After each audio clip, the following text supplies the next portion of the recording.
दिनै चिरां जिल्लानि खासि कथ्रायाव बडलेण्ड सोमावसारनायनि मुंख्लं नखरफोरनि मोनसे गोनां सावरायमेलखौ खुंनाय जायो। बिटिआर गोरोबथा जानायनि उनाव दासिम मुंख्लं नखरफोरा रां अनसुंथाइखौ मोनफुङैयाव दिनै चिरांनि खासि कथ्रायाव सावरायमेल खुंनाय जायो।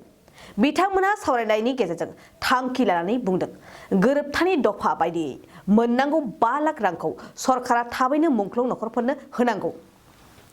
खौरांगिरिनि गेजेरजों बिथांमोना 5 लाख रांनि अनगायैबो मुंख्लं नखरनो साफा साख्रि होनायनि राहा लानांगौ होननानै प्रमद बर' दैदेननाय सरकारखौ खावलायदों।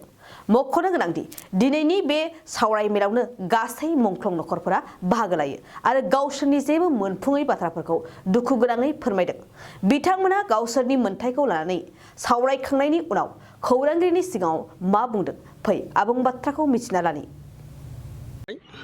बडलेण्ड बुब्लिनि चेनेलनि बिथांमोननिसिम जोङो दिनै खासि कथ्रा नैबे कमिटि हलाव जोङो जोंनि गासै अल बिटिआर बा आसाम गासैजों जोङो ज' जानानै मोनसे जोङो मुंख्लंफोरनि थाखाय मोनसे मेल मिटिं लिंनाय जादों। बे मेल मिटिं लिंनायानो जाहैबाय जे जोंहा दिनै सरकारनिफ्राय जे मोनथाय दङ जे 2020 जानुवारि 27 जे दिल्लीयाव मोनसे बर'फोरनि थाखाय बा NDB एबसु जों मोनसे पिस एकर्ड जादोंमोन। बे एकर्डआवहाय जे फार्स्ट दफायावनो दिनै जोंनि NDB मुङाव थैनानै थांनाय बिथांमोननि थाखाय 5 लाखखौहाय फार्स्टआवनो होनो होननानै दिनै प्रमद सारमोना गले गले बुंदोंमोन।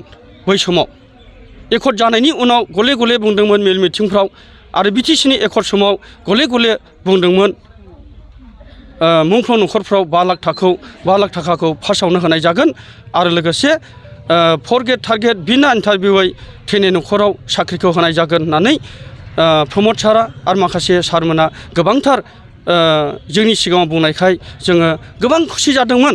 मुंख्लं नखरफ्रा गोबां खुसि जादों, गोबां रंजादों आरो बिराद मोजां मोनदों।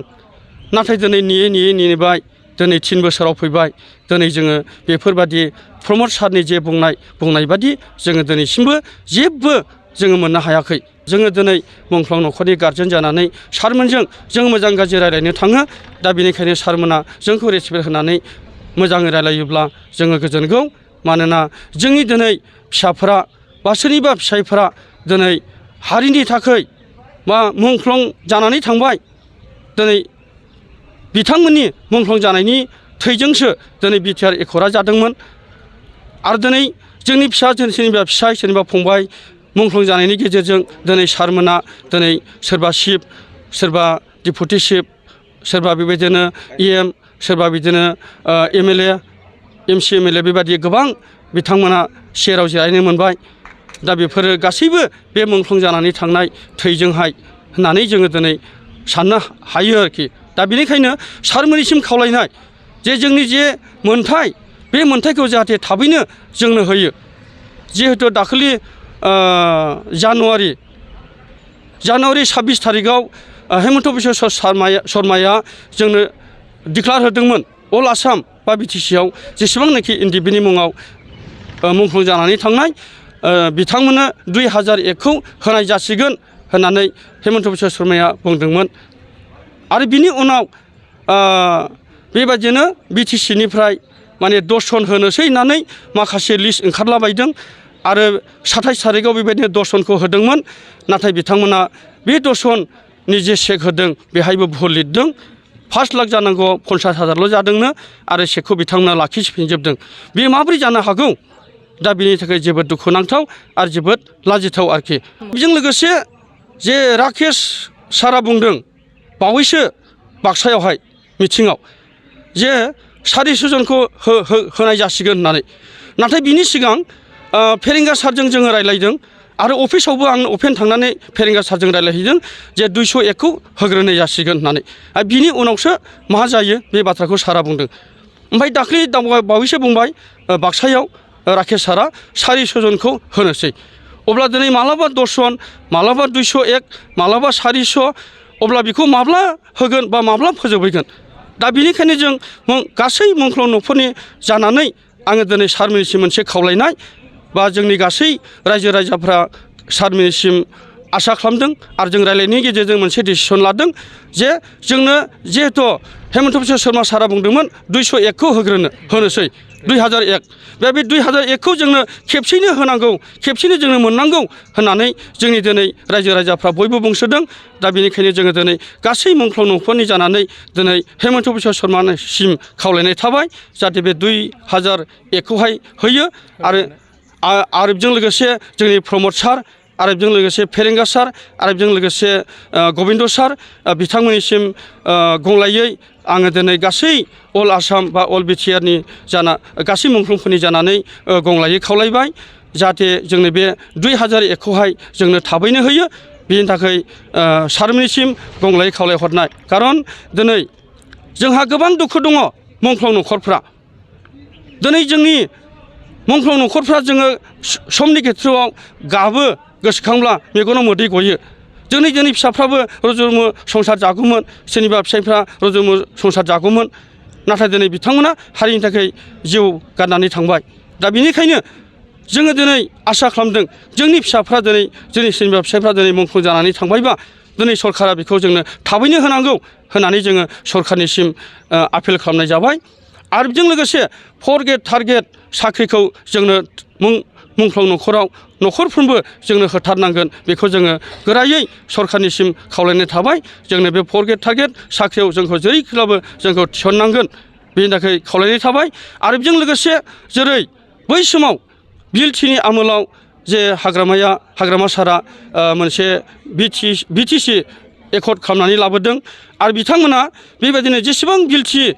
थैनानै थांदों बिथांमोननि मोनसे मुंख्लं बानायनानै दोनबाय दा जोंनि माथियास नैबे एनडिबि माथियासफोरनिफ्रायबो मुंख्लंनिफ्राय जोङो खावलायो जे जेसेबां एनडिबिनि मुङाव बा एनडिबि मुंख्लं जानानै थांबाय बिथांमोननि मुंखौबो बेबायदि मोनसे खाम्फा जेरावखिया खाम्फा बानायनानै दोननांगौ बा खालामनांगौ बेनि थाखाय सरकारनिसिम गले गले खावलायनाय थाबाय आं दिनैनि बे बड'लेण्ड बुब्लिनि चेनेलनि जुवारै आं बेखौनो सारमोनसिम खावलायनानै आंनि बिबुंथिखौ आं बुंनो दोनथ'नाय जाबाय गोजोन्थों गिबियावनो बिथांमोननिसिम गोजोननाय थाबाय बड'लेण्ड बुब्लि रादाबनिसिम आरो लोगोसे बड'लेण्ड बुब्लि नायगिरि बिथांमोननिसिम आङो रोजा रोजा साबायखर दा दिनैनि जोंनि मेन प्रग्रामनि उद्देश्यआ जाहैबाय जे जोङो नैबे खासिकत्रा कमिउनिटि हलाव जोङो जिरायदों आरो बेयाव जोङो दिनै मोनसे जोंनि जायफोरानाखि आलादा बड'लेण्ड सोरजिनायनि मुङाव मुंख्लं जालांनाय एनडिएफबि बे एनडिएफबि मुंख्लं न'खरफोरनि जे समस्या बे समस्याफोरखौ लानानै जोङो सावरायदों आरो बे सावरायनायनि उद्देश्यआ बेनो जे बिटिआर सरकार आसाम सरकार बिथांमोना जेरैबायदि बे मुंख्लं न'खरनो जे माखासे मोनथायफोरखौ होफुंनो होननानै बिथांमोना दफाफोराव लिरदों दा बे दफायाव लिरनाय हिसाबै बिथांमोनहा गोबां समनि सिगाङावनो बेफोरखौ मावफुंनांगौमोन आरो जेयानोखि दफायाव थाखानाय बे दफायाव थाखानाय इसुफोरखौ बिथांमोना दिनैसिमाव खोथाजोंल' बुंबाय थाबोदों दा खोथाजों बुंबाय थासेयावबो आखाइजों मावैयाव जोङो दिनै उफाय गैयैयाव मोनसे बे डिमान्डखौ जाफुंहोनो थाखाय जोङो मोनसे मुंख्लं न'खरफोरा मिलायनानै इउनियन दादों आरो बे इउनियन दानायनि गेजेरजों गोबां सम मिटिं खालामबोबाय प्रेस मिट होबोबाय आरो जोङो गोबां इएमफोरखौ लोगो हमबोबाय लोगो हमनानै जोंनि समस्याफोरखौ सुफुंनो थाखाय नाथाय बिथांमोना दिनैसिमाव मावफुंना होयैयाव आरो पुनराय जोङो दिनै उफाय गैयैयाव जोङो सरकारखौ नारसिननो थाखाय सरकारनाव आवेदन खालामनो थाखाय जोङो दिनै बे जथुम्माखौ लिंनाय जादों जेन' बे थैनाय मुंख्लंफोरनि जे मोननो गोनां 5 लाख रां अनसुंथाइ आरो लोगोसे बे मुंख्लं न'खराव गभर्नमेन्टआ साख्रि होनायनि खोथा दङ बे साख्रिखौ मोनफुंनो थाखाय आरो मुंख्लं जे खाम्फा गायसननांगौ बे मोनथाम इस्युखौ लानानै जोङो दिनै बे सावरायनाय जथुमखौ सावरायनाय जादों आरो गय गायग्रा आबादारिफोरनि थाखाय मोनसे मोजां खौरां थाफा नार्सारियाव मोननो हागोन जाखांफु लाइमोनफोरजों बानायजानाय हाजो आरो हायेनावबो गायजानाय अर्गेनिक गय फुलि। थाफा नार्सारियाव अर्गेनिक आदबजों बानायजानाय मोजाङैनो खिलिखांनाय गासै 20,000सो गेरेमसा गय फुलिफोर दं। बारा नङा, फांसेयाव 60 रां होनानैनो नोंथांमोना गय फुलिखौ बायना लांनो हागोन। बुरजा लाङोब्ला खमायनायनि सुबिदाबो मोननो हागोन। थाफा नार्सारिनि गुबै थङा क'क्राझार सहरनि सानजा फारसे थानाय बावखुंग्रि हाजोजों नांजाबनाय हरिनागुरि गामि हाथाइनि साखाथियाव। बे अर्गेनिक गय फुलिफोरखौ लांफैनोब्ला नोंथाङा 8011837272 नङाब्ला 9707460226 जानबुं अनजिमायाव थोंजोङै जगाजग खालामहरनो हागोन।